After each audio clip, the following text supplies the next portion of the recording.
Greetings, comrades, and welcome to the Eastern Border. Especially greetings to all the new listeners over here. You probably came because Dmitry sent you. In general, Dmitry, I've mentioned him in my past few episodes, is a guy who translates a lot of stuff from Russian to English and posts it on his Twitter.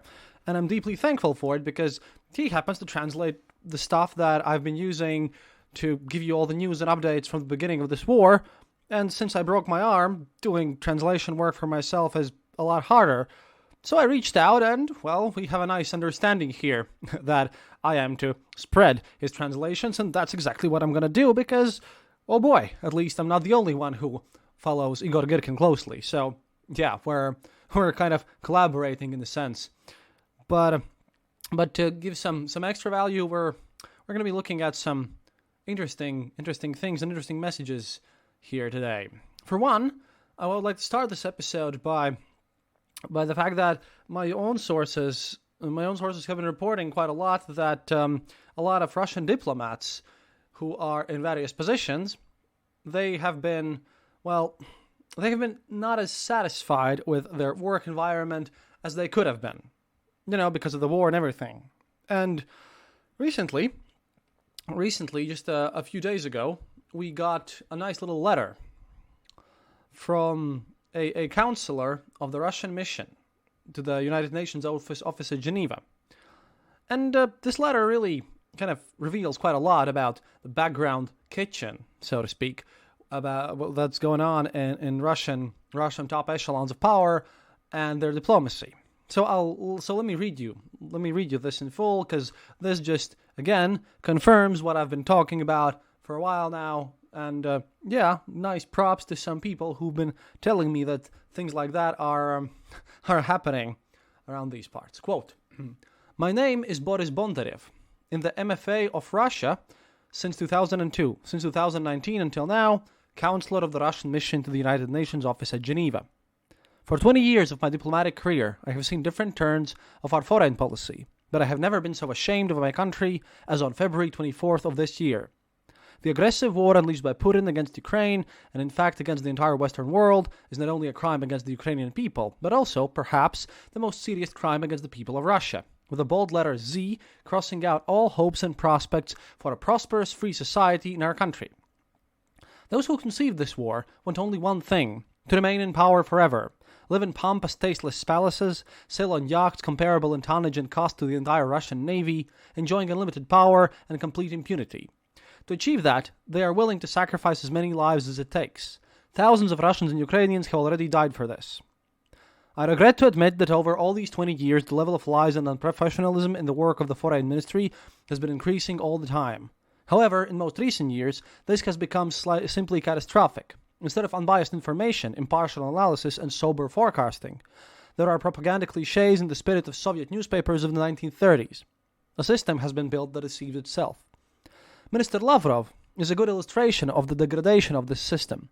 In 18 years, he went from a professional and educated intellectual, whom many of my colleagues held in such high esteem, to a person who constantly broadcasts conflicting statements and threatens the world, that is, Russia too, with nuclear weapons. Today, the Ministry of Foreign Affairs is not about diplomacy. It is all about warmongering, lies, and hatred. It serves interests of the few, very few people, thus contributing to further isolation and degradation of my country. Russia no longer has allies, and there is no one to blame but its reckless and ill-conceived policy. I studied to be a diplomat and have been a diplomat for 20 years. The ministry has become my home and family. But I simply cannot any longer share in this bloody, witless, and absolutely needless ignominy. And now this brings out another interesting question. For example, remember that this guy's a diplomat, so this is interesting, and a lot of people on the opposition side are still claiming that, oh well, he's just the guy who's feeling like his own ship is sinking, so he's now getting out. And it might be so. But, we each have a different level of tolerance, of stupidity, of random nonsense going on. So, although a lot of people here would probably like to state that, where's the catch and where's something that he did it only for its own good, even if he did it only to, get a better job, get a better position or whatever, even then, we need such people. And, well, he's quite right about Lavrov, for one, because, for example, well, Mr. Lavrov decided to comment on Starbucks leaving Russia and levies that's also going to leave Russia and, well, basically all the McDonald's things. And this came after news that there are no plans to keep the corporate yellow letter M in the new brand of McDonald's restaurants in Russia. See, the thing is that this whole shows a bit of a kind of a primitivization, as Dmitry Potapenko, one of the economists that I follow, what he says about all this society. However, the important part here is that Mr. Lavrov decided that he, for mysterious, unknown reasons, really needed to comment on this. And he stated that, basically, well, this just shows that Western partners have proven their inability to negotiate, to sit and hope that, for example, McDonald's will return to the country. This would mean for Russia to do nothing. He basically just spluttered out another speech within the framework of the project of the gymnasium named after E.M. Primakov, 100 Questions to the Leader. And this is all kind of crazy. And he just laments about McDonald's and everything. And this goes on the official webpage of the Russian Foreign Ministry's website. I mean, if you think about it, shouldn't he be doing some more things about all the situation? I mean, he has to take some responsibility. And I, for one, believe that, yeah, we'll see more and more diplomats doing things like this because, oh boy, this is going kind of crazy for all the diplomats out there. But to get through with everything, here are some, well, short news about the 91st day of war. First of all, the leader of the occupational powers of Zaporozhye, one of their other sort of ish, occupying administration, yeah, they're now openly stating that they have plans to do a referendum and, enter in be annexed by Russia. Nothing new, nothing kind of to be confused about. This is what they want to do, basically. Meanwhile, the head of the Kherson district military administration stated that the district has been left by over 50% of its inhabitants so far. Meanwhile, at this time, and we can state this is not coming from the Ukrainian armed forces, apparently in these 3 months, since the start of the war, Russia has lost over 4,000 military vehicles. And this is not Ukrainian sources, this is the analytical project Oguh. These guys are independent investigators, so, you can trust on this. In the meantime, the Ministry of Finances of the United States, I guess it's the finance department in there, just that, I'm just used to calling them ministries. Basically, they have decided to renew the license, which allows Russia to service their outer debt, which is their foreign debt. Without this license, they can't really pay off their state obligations. Those things that you trade on the stock market. I should at one point probably think about investing myself, but that's a long time coming. And they will probably be found, in a technical default. At the same time, the government of the Russian Federation, they coordinated the indexation of more pensions and the minimum minimum survival amount of money and the minimum amount of money that you need to have, which is not taxed, these sort of tax limitations, and they indexed it by 10%. However, Vedomosti, one of the still remaining news sites in Russia, by no means independent, but still they exist, the official inflation data, which is going to happen in Russia this year, is about 17 to 23%. So everyone's kind of getting poorer. Ilya Yashin, one of the kind of foremost Russian opposition politicians and people who are very actively against this war and are, running their YouTube channel, and he's often tied to also Navalny.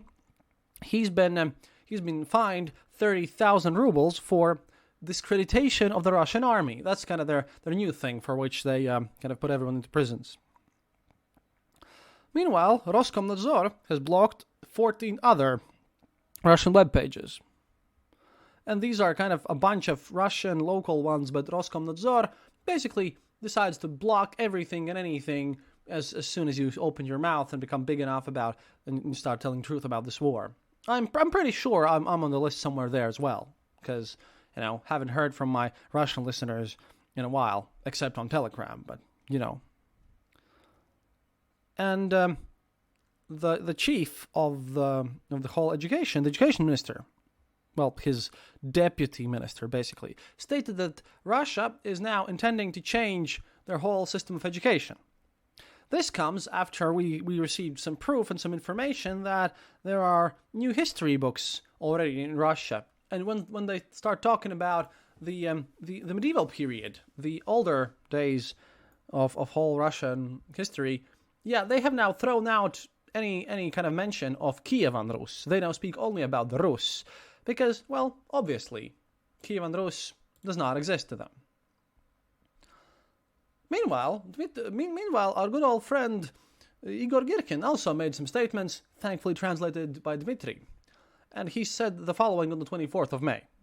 Quote, Today marks exactly 3 months since the start of the special military operation.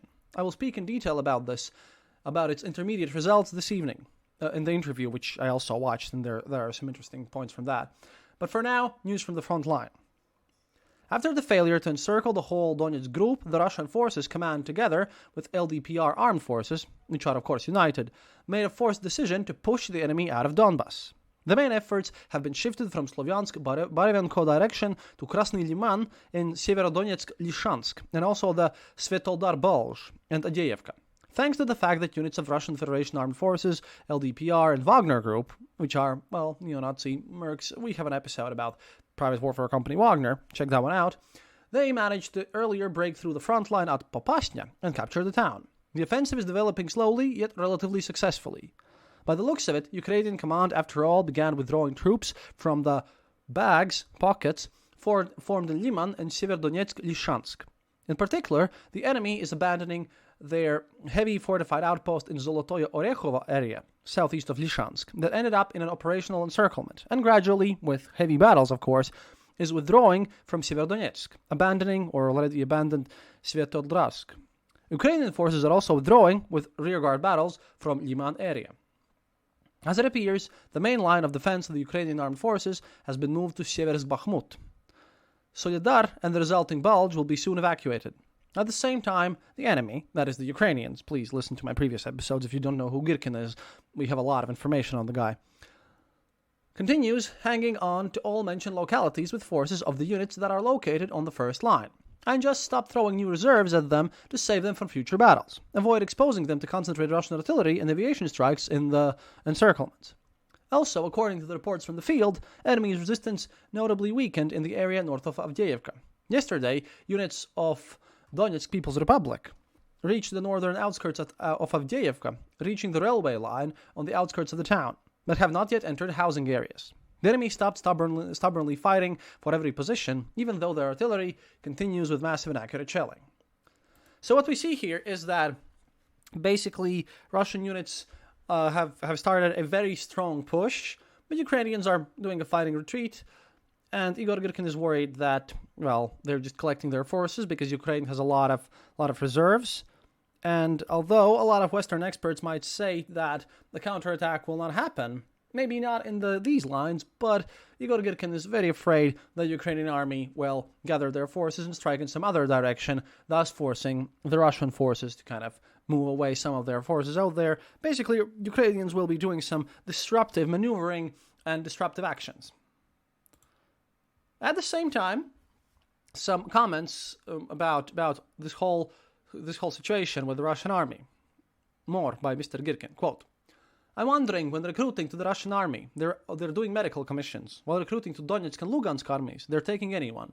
Few know they were genuinely grabbing people in the streets, mobilizing right in university classes and whole groups, not paying attention who is sick or not. Everyone was given uniform and sent to the front lines, even with notes from doctors. In the end, on the front lines ended up people with oncology, with open tuberculosis, with AIDS, hepatitis C, even with typhus. They all ended in the same ranks with healthy people, and a part of healthy people will get sick regardless, unless they get killed first. They have one more danger when fighting next to such comrades in arms. This is Igor Girkin.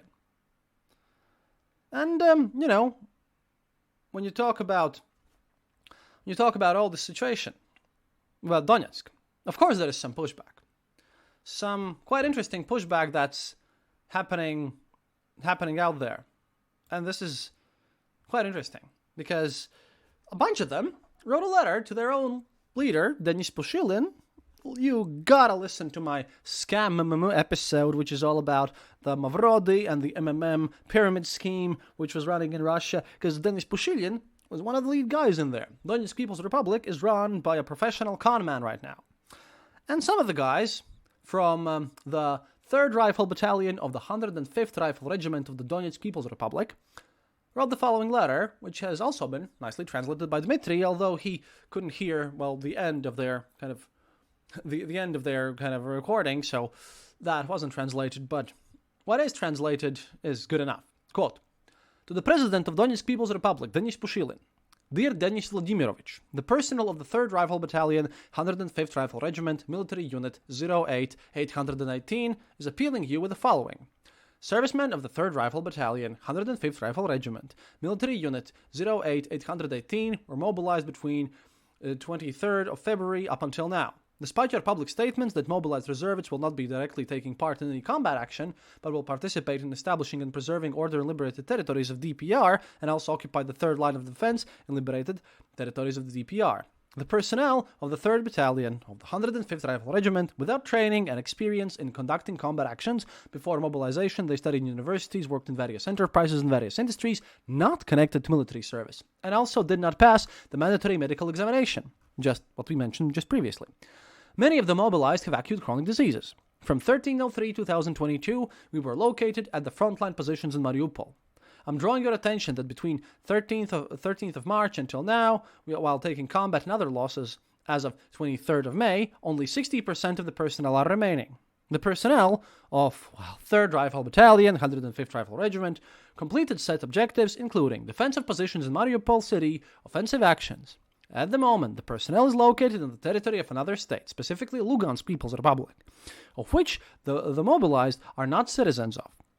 Servicemen of the blah blah blah are morally and physically exhausted, which complicates conducting combat objectives. All men fall under the mobilization law for all men and other citizens of DPR who are liable for military service. However, the biggest part of males is located in the territory of DPR, and this is where it cuts off, but here we can hear a comment, about the whole situation, just like Girkin stated. And one thing now is that Girkin himself stated that, these are fair questions. Fair questions, and he states that someone needs to be court-martialed for this, because, they are not quality soldiers. And in total, you have to state that Igor Girkin is very much in favor of court-martialing. For one, this is another comment from today's interview, which I'd like to draw your attention to. Quote, question, what would you say about the following news? Ukrainian armed forces fighters were accused of deserting and sent to jail after complaining about low fighting morale. And Igor Girkin, of course, gives his enlightened response. Quote, actually, this is fine. It's war, you understand? They're fighting. I cannot rule out that the fighters of the 115th Brigade will end up in a penal battalion. War, what's there to say? They're doing the right thing. From the military perspective, they're doing it the right way. If they want to preserve the front line, if they want to win the war, they will brutally suppress everyone who disobeys. And they must brutally suppress any mutiny, any action. What are you expecting from them? Are you expecting them to babysit them? No, they won't. As if you allow it once, let it slide. That's it. Tomorrow half of the army will riot. Who'll go fight with all the artillery strikes, missile strikes, flamethrower systems? If you can just ride and nothing will happen to you. It's only in our Russian forces that this is allowed. When they break contracts en masse, and since there is no war and there is no legal reasoning for the special operation either, then you practically can't do anything to deserters. You can arrest them, but what then? What article to trial them for? A person signed a contract. He's had enough serving, he breaks the contract. Instead of him, his comrades come to fight. But that's his right, the right of the free citizen, right? There's no mobilization, no martial law. But it's not the same for them. They have all it right. They have it right. So might be brutal, but hey, at least it's kind of honest. And before we go down all this, and before we finish this episode, I had some, as usual, I just asked some questions. I just asked you guys to ask me some questions about the situation. And, here are some that I can actually answer quite quickly. Nick asked me, given Henry Kissinger's war hawk past, why is the press paying him any attention? Doesn't conceding any land to Russia set a precedent for other dictators to follow? bomb a country to rubble and you can take what's left? Yeah, thanks, Nick, from Canada. That's a really good thing. I mean, Henry Kissinger, I've read his book. All the huge tome of diplomacy was part of my curriculum. But he's 98 now. And if you think about it, I really don't think he is able to grasp all the things.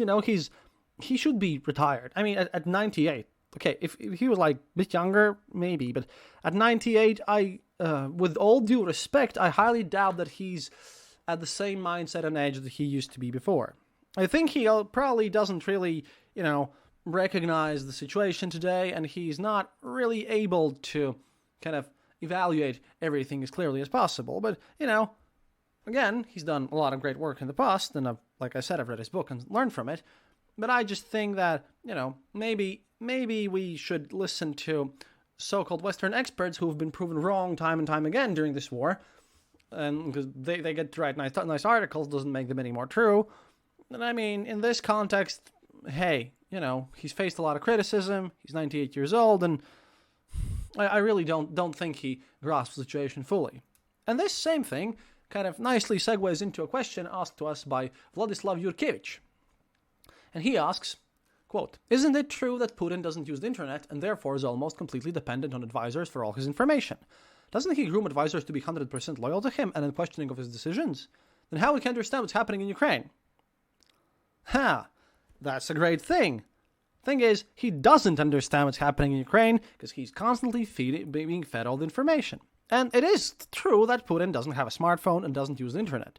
He doesn't trust kind of this newfangled technology. He doesn't understand it, and he reads news from the internet in kind of red binders given to him by his secret services. I've spoken about this before.